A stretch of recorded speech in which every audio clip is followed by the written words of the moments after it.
5 mistakes जो CA inter students करते हैं और उसी रीजन से वो अपने सीए इंटर की एग्जाम को क्लियर नहीं कर पाते हैं। हेलो दोस्तों, मेरा नाम है सीए प्रतीक ठक्कर, आपका बड़ा भाई, and let's begin.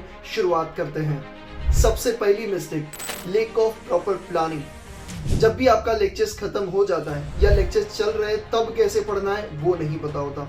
Second thing कि जब आपके लेक्चर्स खत्म हो जाते हैं उसके बाद अगर आपके पास 60 डेज है, 45 डेज है या 30 डेज है, उसमें आपको किस तरीके से प्लानिंग करना है, कितना रिवीजन होना चाहिए, वो सही तरीके से हम प्लान नहीं कर पाते और इसी रीजन से स्टूडेंट्स फेल हो जाते हैं। ये कोई 12th का एग्जाम नहीं है, ये प्रोफेशनल लेवल का एग्जाम है, तो आपकी प्रिपरेशन भी उसी लेवल की होनी बहुत जरूरी है। अगर आप कहोगे कि भैया हमें प्लान बनाने में काफी प्रॉब्लम्स आते हैं, तो आप हमारे टेलीग्राम चैनल को ज्वाइन कर लीजिए, लिंक आपको कमेंट डिस्क्रिप्शन बॉक्स में मिल जाएगी, जिसमें मैं प्रॉपर प्लानिंग आपके साथ शेयर करूंगा।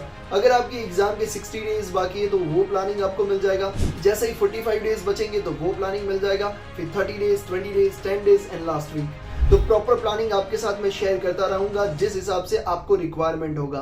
तो प्रॉपर प्लानिंग आप वहां से आप जरूर से उसे फॉलो कर लीजिए, उसको डाउनलोड कर लेना। Second mistake, lack of knowledge about marking system. Students को पता ही नहीं है कि भैया एग्जाम में मार्किंग कैसे होता है और इसी के कारण वो काफी बार कम मार्क्स स्कोर कर जाते हैं। तो मार्किंग सिस्टम के बारे में आपको जानना बहुत ज़रूरी है और ये एक पूरा सा डिटेल टॉपिक है जिसके बारे में मैं आपको वीडियो बना के शेयर करूंगा अगर आप चाहोगे तो।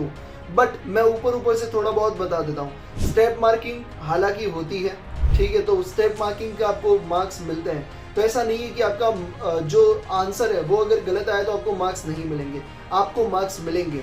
बट कितने मार्क्स मिलेंगे, कब आपको क्वेश्चन को छोड़ देना चाहिए, कितने टाइम आपको उसको स्टिक रहना चाहिए, कब आपका फायदा है कि आप नया क्वेश्चन में सिर्फ 2 स्टेप कर ले और पुराने में आंसर नहीं आएगा तो चलेगा।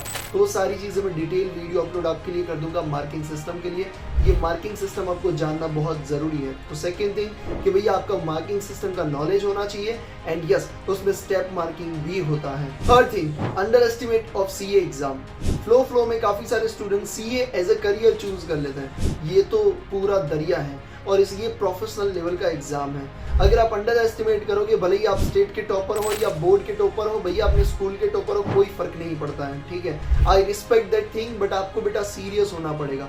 अगर आप अपनी पिछली सक्सेस को अभी भी लेके चलोगे कि यार मैं तो कर लूंगा, ठीक है, आपका कॉन्फिडेंस होना बहुत अच्छी बात है, बट ओवर कॉन्फिडेंस कई बार हमें नेगेटिव रिजल्ट दे जाता है और वो काफी हर्ट करता है। तो बेटा बी सीरियस, ये प्रोफेशनल लेवल का एग्जाम है, प्रोफेशनल लेवल की चीजें आपसे एक्सपेक्ट की जाती है।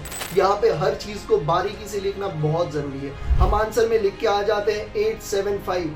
क्या है 875 भाई? रुपीज है, यूनिट्स है, क्या चीज है? वो सब चीजें आपसे एक्सपेक्ट की जाती है सीए की कोर्स में, सीए की एग्जाम में। ये प्रोफेशनल लेवल के आंसर्स आपको लिखने पड़ेंगे। अगर आप कहोगे तो सर्टिफाइड कॉपीज जो रैंकर्स हैं उनकी सर्टिफाइड कॉपीज का वीडियो मैं आपके साथ बना के शेयर कर दूंगा और आप उसमें देख लेना, मैं आपको समझा दूंगा कि किस तरीके से लिखना होता है। अगर आप ये चीज चाहते हो तो जरूर से कमेंट करना सर्टिफाइड कॉपीज, तो उसका मैं वीडियो आपके साथ जरूर से शेयर करूंगा।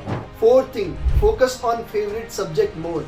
कई बार मैंने देखा है कि जो स्टूडेंट्स हैं उनको मोस्टली अकाउंट्स तो बहुत अच्छा ही लगता होता है और एक और सब्जेक्ट उनका बहुत फेवरेट होता है और उसी रीजन से मैं जब भी देखता हूँ वही सब्जेक्ट करते होते हैं। जब भी पूछो क्या कर रहे हैं, सर अकाउंट्स कर रहे हैं, ठीक है। और इसके लिए सिंपली आप ये चीज को कर सकते हो कि जब भी आपका मॉर्निंग टाइम है, जब आपका फ्रेश हो, आप उस टाइम पे आप ऐसे सब्जेक्ट को उठाइए जो आपको पढ़ना कम पसंद है या आपको पसंद ही नहीं है। इससे होगा यूं कि आपके फ्रेश टाइम में, आपके ज्यादा कॉन्सेंट्रेशन वाले टाइम पे आप उस सब्जेक्ट को कर लोगे और जब आप बोर फील करते हो, आपको पढ़ने का मन नहीं हो रहा, तब आप अकाउंट्स या तो आपका जो भी फेवरेट सब्जेक्ट है उसे उठाइए, जिससे आपका सारा चीज मैनेज हो जाएगा।